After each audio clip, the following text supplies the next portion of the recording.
فلا مضل له ومن يضلله فلا هادي له ونشهد أن لا إله إلا الله وحده لا شريك له ونشهد أن سيدنا ونبينا ومولانا محمدا عبده ورسوله صلى الله تعالى عليه وعلى آله وأصحابه وبارك وسلم تسليما كثيرا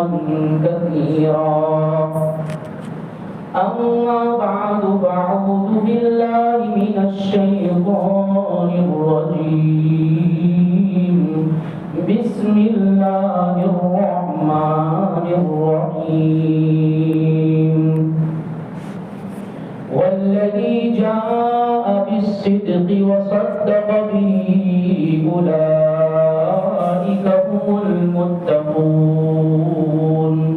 صدق الله العظيم. معزز سامعین کرام،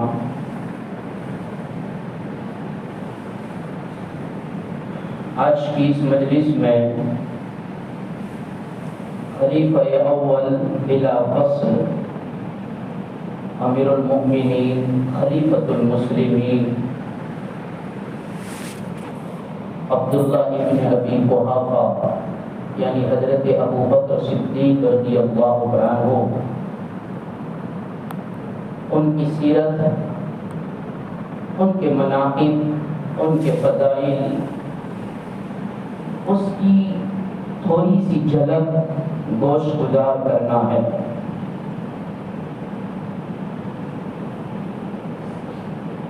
قرآن کریم کے 24ویں پارے میں پہلے صفحے پر پہلی ہی آیت میں رب کریم فرما رہے ہیں کہ وہ جو سچائی کو لے کر آیا اور وہ لوگ جنہوں نے سچائی کی تصدیق کی وہی لوگ متقین ہیں، وہی لوگ پرہیزگار ہیں۔ نبی کریم صلی اللہ علیہ وسلم پیغمبر بن کر آئے اور احکام الہی کو لے کر آئے، وہ سچائی جس کو اپنانے سے، جس کی تصدیق کرنے سے ابو بکر صدیق بن جاتے ہیں، عبداللہ ابن ابی قحافہ صدیق اکبر بن جاتے ہیں۔ سارے سچوں میں سب سے زیادہ سچے ابو بکر رضی اللہ تعالی عنہ۔ فرمایا گیا کہ اللہ تبارک و تعالیٰ نے پیغمبر صلی اللہ علیہ وسلم کو سارے کمالات دے کر بھیجا اور بے شمار معجزات دے کر بھیجا، لیکن بعض بدنصیب ایسے بھی تھے اور بعض محروم ایسے تھے جنہوں نے سارے کمالات کو دیکھا اور اپنی حقیقی آنکھوں سے سارے کمالات دیکھنے کے باوجود بھی تصدیق نہیں کی، ایمان قبول نہیں کیا، پیغمبر کی پیغمبری کا اقرار نہیں کیا۔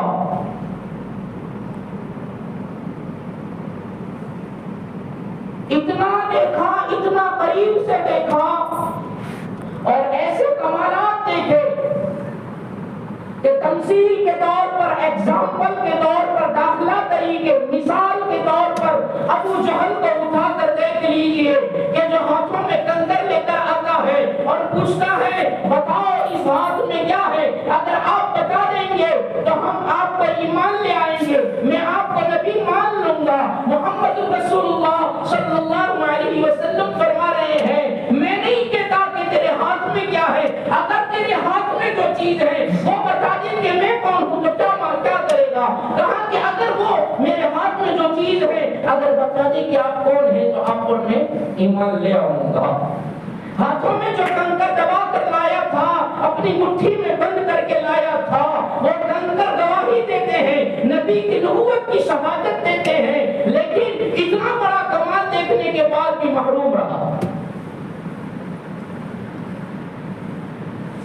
چاند کے دو ٹکڑے ہوتے ہوئے دیکھا، صفا پہاڑی کی طرف ایک ٹکڑا، دوسرا ٹکڑا مروہ کی طرف، دو پہاڑیوں کے بیچ میں چاند کے ٹکڑے ہوتے ہوئے دیکھا، اور اس کو دیکھنے کے بعد اتنا بڑا کمال، اتنا بڑا معجزہ دیکھنے کے بعد ابو جہل کہتا ہے ارے ہم تو سمجھتے تھے کہ تو زمین کا جادوگر ہے، تو زمین پر سحر کرتا ہے، لیکن تو اتنا بڑا ساحر، اتنا بڑا جادوگر کہ تو آسمانوں میں بھی سحر کر دیتا ہے۔ اتنا بڑا کمال دیکھنے کے بعد بھی محروم رہا، ونچت رہا۔ حضرت ابو الحسن خرقانی رحمت اللہ علیہ تقریر کر رہے ہیں، بیان کر رہے ہیں، اور بیان کے دوران ایک آدمی پوچھ رہا ہے ابو الحسن خرقانی رحمت اللہ علیہ سے، بہت بڑے اللہ والے،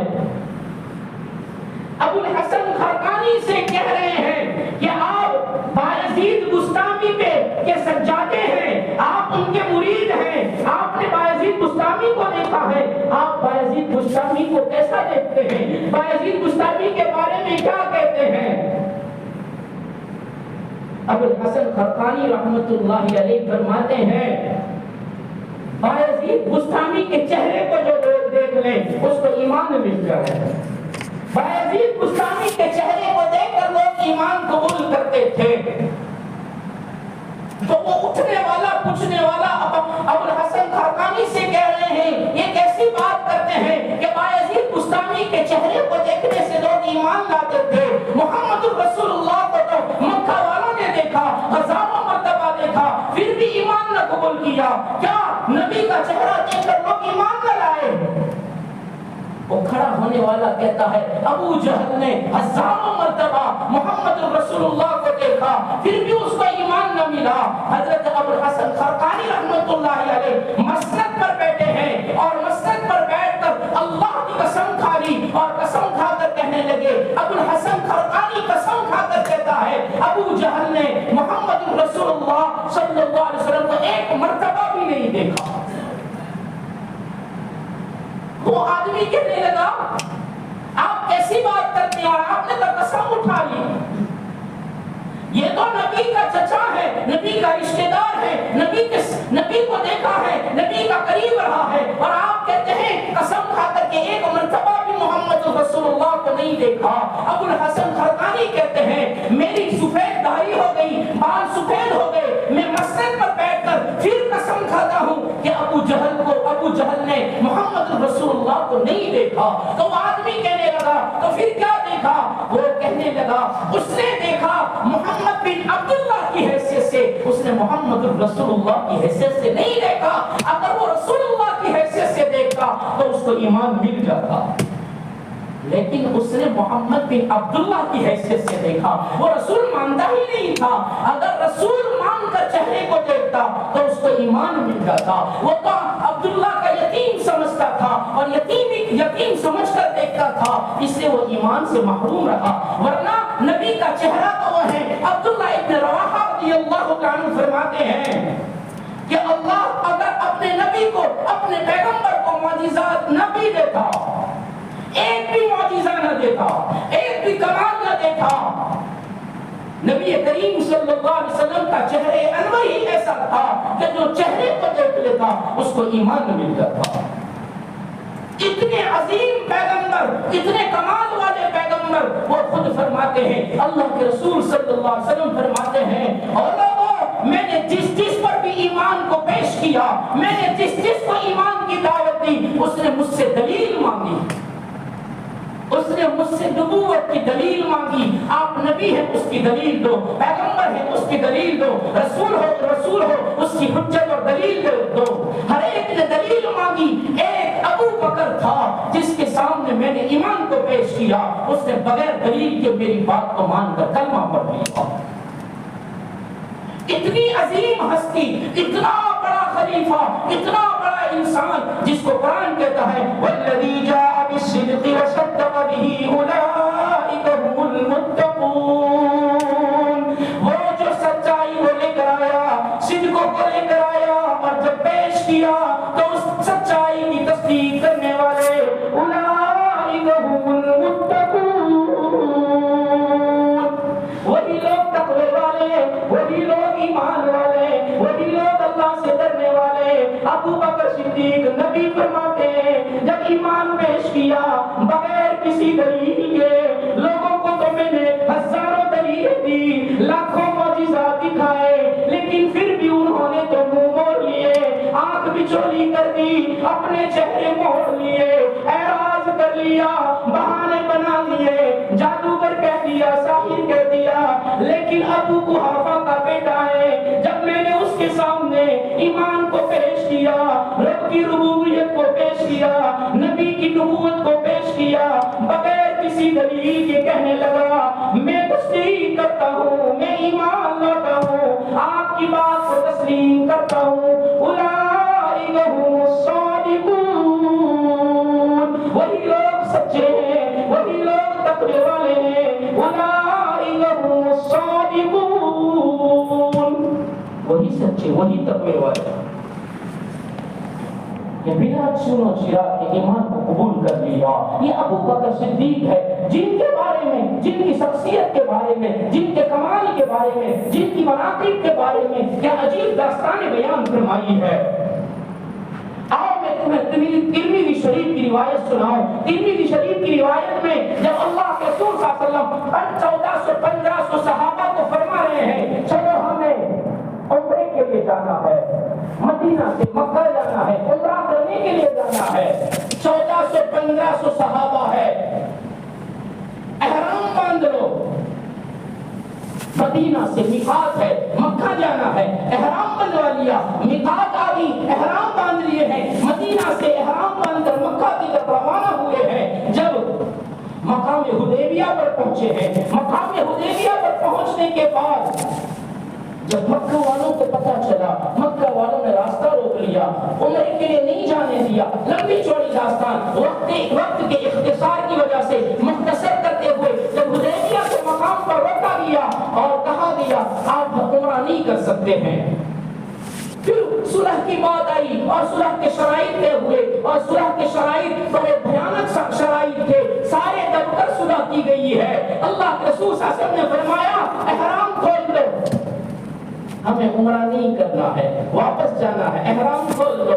سارے صحابہ پر بوجھ ہے، سارے صحابہ کو احرام کھولنے میں ناگواری ہے۔ جب اللہ کے رسول نے جملہ فرمایا احرام کھول دو، سب سے پہلے کھڑے ہو کر ابو بکر صدیق نے سارے صحابہ کو احرام کھولنے میں ناگواری ہے، جب اللہ ہے ناگواری کے ساتھ سب نے احرام کھول دیے۔ میرے اندر، میرے دل میں حضرت عمر فرماتے ہیں صلح نہیں کرنا ہے بلکہ ان سے جنگ کرنا ہے، یہ جذبہ ہے۔ اللہ رسول کے کہنے پر ابو بکر نے کھولا، سارے صحابہ نے احرام کھول دیے۔ جب اپنے اپنے تنبو میں، اپنے اپنے کونے میں چلے گئے، حضرت عمر فرماتے، امام زرقانی رحمۃ اللہ علیہ لکھتے ہیں، امام زرقانی فرماتے ہیں جب سارے اپنے اپنے خیموں میں چلے گئے، اللہ رسول اپنے خیمے میں چند قدم دوری پر حضرت ابو بکر کا خیمہ ہے، حضرت عمر فرماتے ہیں میں اللہ کے رسول صلی اللہ علیہ وسلم کے خیمے میں گیا اور خیمے میں جا کر اللہ کے رسول کو سلام کیا اور سلام کر کے فرمایا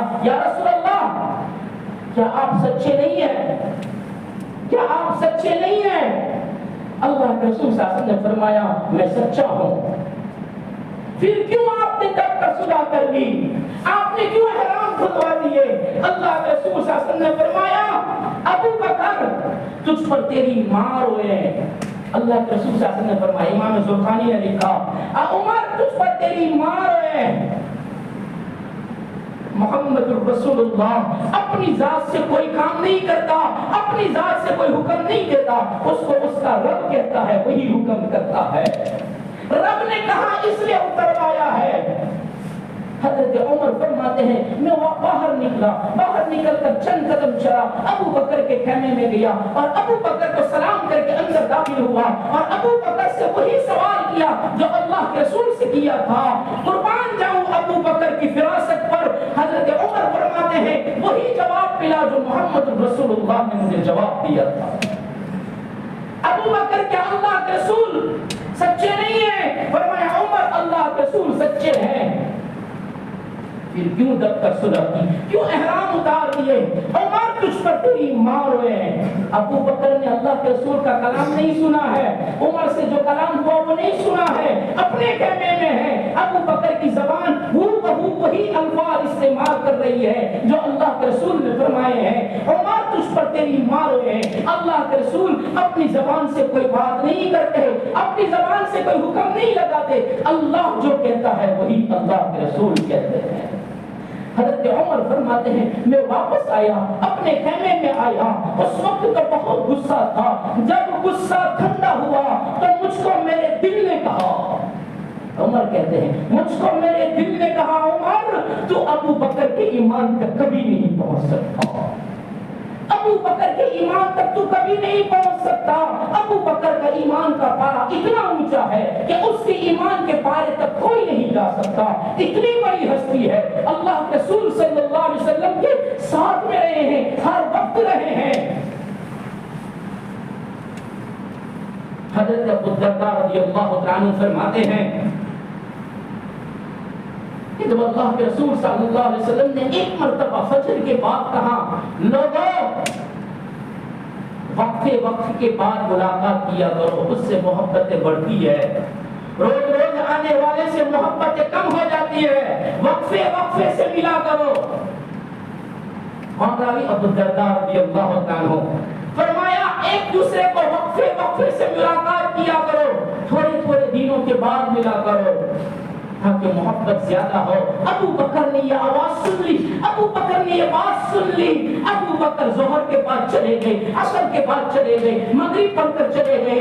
حضرت ابو ہریرہ رضی اللہ عنہ فرماتے ہیں اللہ کے رسول صلی اللہ علیہ وسلم نے فرمایا ابو بکر نظر نہیں آتے، تین نمازیں ہو گئی، ابو بکر نہیں دکھتے، اللہ کے رسول صلی اللہ علیہ وسلم نے فرمایا بلا کر لاؤ۔ حضرت ابو ہریرہ رضی اللہ عنہ ابو بکر صدیق کے کاشانے پر پہنچے، ابو بکر کو بلا کر لائے۔ اللہ کے رسول صلی اللہ علیہ وسلم نے فرمایا ابو بکر کیا بات ہے دکھتے نہیں ہیں؟ اللہ کے رسول صلی اللہ علیہ وسلم سے ابو بکر فرما رہے ہیں یا رسول اللہ آپ نے تو کہا وقفے سے ملا کرو، وقفے سے ملا کرو۔ اللہ کے رسول صلی اللہ علیہ وسلم نے فرمایا ابو بکر یہ تجھے نہیں کہا، یہ تیرے لیے نہیں ہے، تو میرے ساتھ رہا کر، تو میرے ساتھ رہا کر، اس لیے کہ تو ساتھ میں ہوتا ہے تو مجھے بہت چین ملتا ہے۔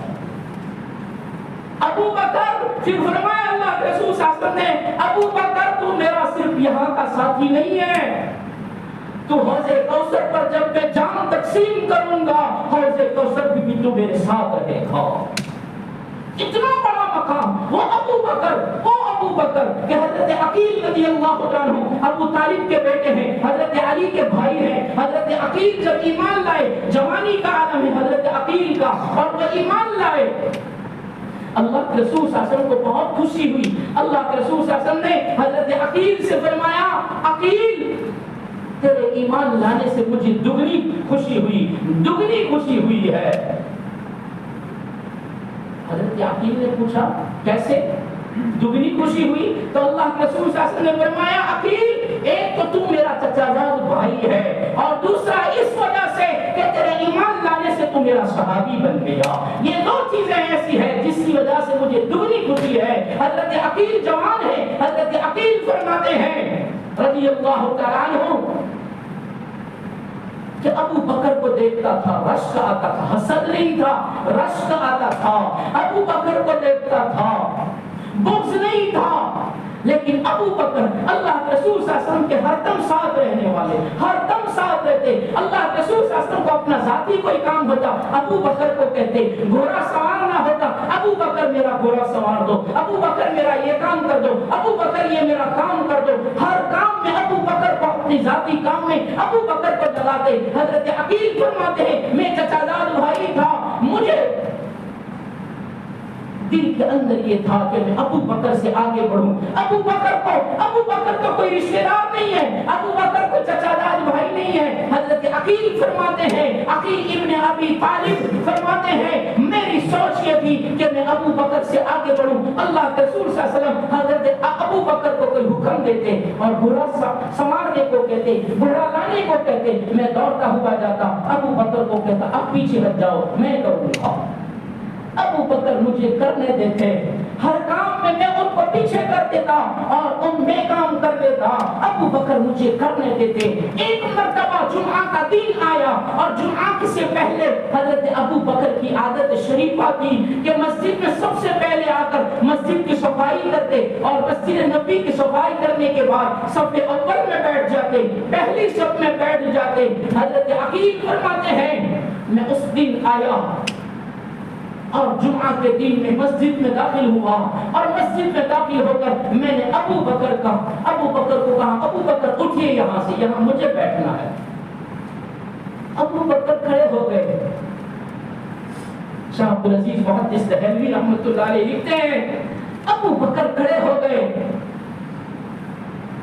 آپ بیٹا بیٹھ جا، تو میں کہاں بیٹھوں، میں کہاں بیٹھوں، تو بتا وہاں بیٹھوں۔ ابو بکر سے عقیل کہتے اٹھو، اٹھایا، پہلی سب سے دوسری تیسری چوتھی پانچویں چھٹی ساتویں سب میں ابو بکر نے پوچھا اب یہاں بیٹھ جاؤں؟ عقیل نے کہا یہاں بیٹھ جاؤ۔ عقیل جوان ہے، ابو بکر بڑی عمر والے ہیں، ابو بکر کو ساتویں سب میں بٹھایا اور عقیل ابو بکر کی جگہ پر آ کر بیٹھ گئے۔ حضرت علی فرماتے میں اس منظر کو دیکھ رہا تھا کہ عقیل کیا کرتا ہے، میرے بھائی کو کیا ہو گیا، یہ کیا کرتا ہے؟ ابو بکر کو ساتویں صف میں بٹھایا، جس نے پوری زندگی صف اول میں بیٹھا آج ساتویں صف میں بٹھایا۔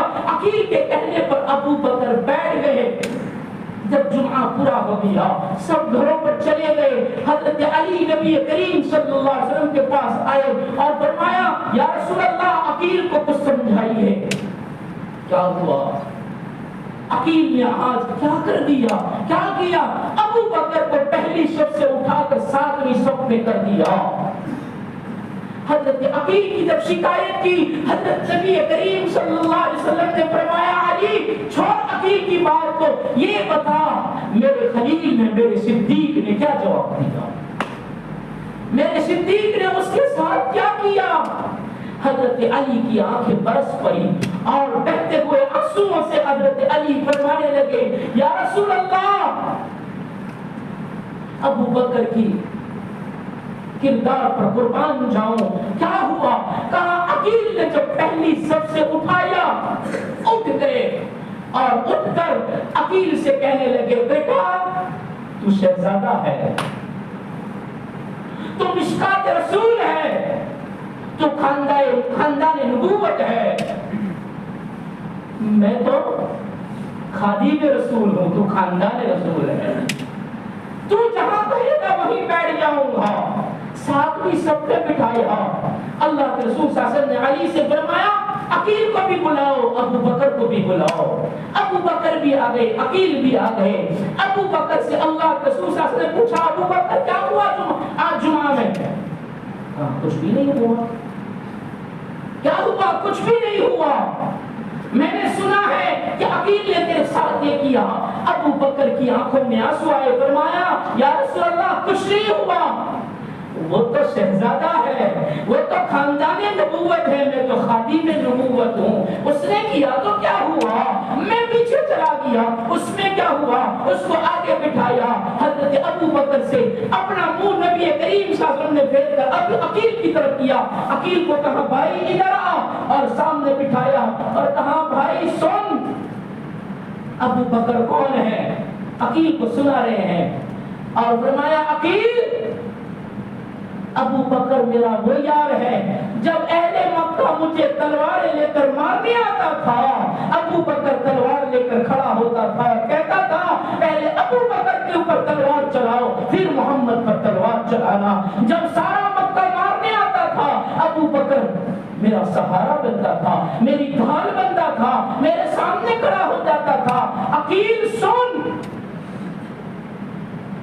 ابو بکر وہ ہے، تو میرے خاندان سے ہے نا، میرا اپنا خاندان مجھے اتنی تکلیفیں پہنچاتا تھا کہ مجھے وطن چھوڑنے پر مجبور کر دیا۔ سن، جس دن جب وطن کو چھوڑ کر جا رہا تھا اسی ابو بکر کی بیٹی نے کھانا پہنچایا ہے، اسی ابو بکر کے بیٹے نے بکریوں کا دودھ نکال کر اس گھاٹی میں دودھ پہنچایا ہے۔ سن، ابو بکر وہ ہے۔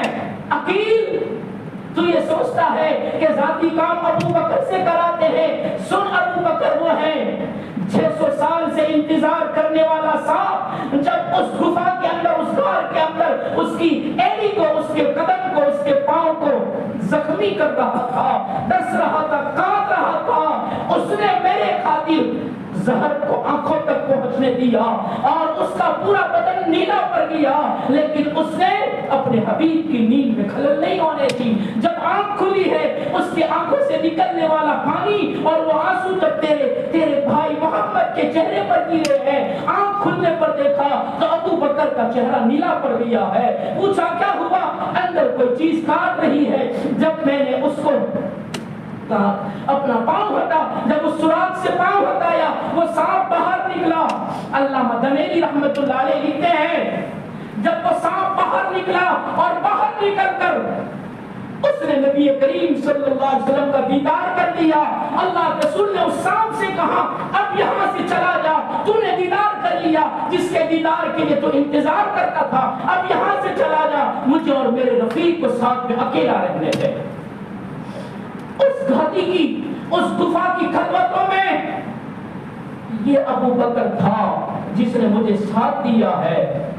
سن، حضرت ابو بکر کہنے لگے یا رسول اللہ بس کر دیجئے، میرے احسان نہیں ہے، اللہ اور آپ کے، اللہ اور اللہ کے رسول کے مجھ پر احسان ہے، آپ میرے آپ پر احسان نہیں ہے، بس گنوائیے یہ احسانات۔ اللہ کے رسول صلی اللہ علیہ وسلم نے فرمایا ابو بکر خاموش رہو، مجھے بتانے دو، عقیل کو بتانے دو کہ ابو بکر کی ہستی کیا ہے، ابو بکر کی ذات کیا ہے، ابو بکر کا مقام کیا ہے، ابو بکر کے مناقب کیا ہے، ابو بکر کی سیرت کیا ہے۔ حضرت عقیل سے کہا عقیل سن، جب بھی میرے پاس کسی کا بھی مال آیا ہے میں نے بیگانہ سمجھ کر اس کو استعمال کیا ہے، یہ سوچ کر کہ وہ مجھ سے حساب مانگے گا، مجھ سے پوچھے گا کہ مال دیا تھا کہاں خرچ کیا، لیکن ابو بکر کا مال جب بھی آیا ہے میں نے اپنا سمجھ کر اس کو استعمال کیا ہے۔ عقیل سن، میں نے سب کے احسانات کا بدلہ دے دیا ہے، مجھ پر جس نے جو بھی احسان کیا میں نے اس کو دنیا ہی میں چکا دیا ہے، لیکن جب میدان محشر میں فیصلے ہوں گے سب جنت میں جا رہے ہوں گے، میں ابو بکر کا بازو پکڑوں گا، ابو بکر کا ہاتھ پکڑوں گا، اللہ کے پاس لے کر جاؤں گا، اے اللہ ایمان قبول کرنے کے بعد سے لے کر گار تک اور گار سے لے کر بدر، بدر سے احد، احد سے حنین، جتنے بھی جنگ ہوئے ان سب کے ساتھ رہا، یہاں تک کہ مزار تک ساتھ رہا ہے۔ اے اللہ آج اس کو جنت میں میرے ساتھ بھیج دے۔ یہ وہ ابو بکر ہیں، اس ابو بکر کے احسانات امت پر، پوری دنیا پر اللہ کے رسول صلی اللہ علیہ وسلم نے فرمایا ابو بکر وہ ہے کہ جس کے احسانات اللہ ہی، اس کے احسان کا بدلہ اللہ ہی ادا کرے گا۔ اس ابو بکر کو ہم خلیفۃ المسلمین، امیر المؤمنین، خلیفہ اول بلا فصل مانتے ہیں۔ اس ابو بکر نے سکھایا اپنی زندگیوں کو محمد رسول اللہ کی کاوش پر لاؤ، نبی کریم صلی اللہ علیہ وسلم کی نہج پر لاؤ، اللہ کے رسول صلی اللہ علیہ وسلم نے جو پیغام بتائے اسی کے مطابق بیان اپنی زندگی کو بناؤ۔ والذی جاء بالصدق وصدق به اولئک هم المتقون۔ اللہ تبارک و تعالی ہم سب کو کہنے سننے سے زیادہ عمل کی توفیق عطا فرمائے۔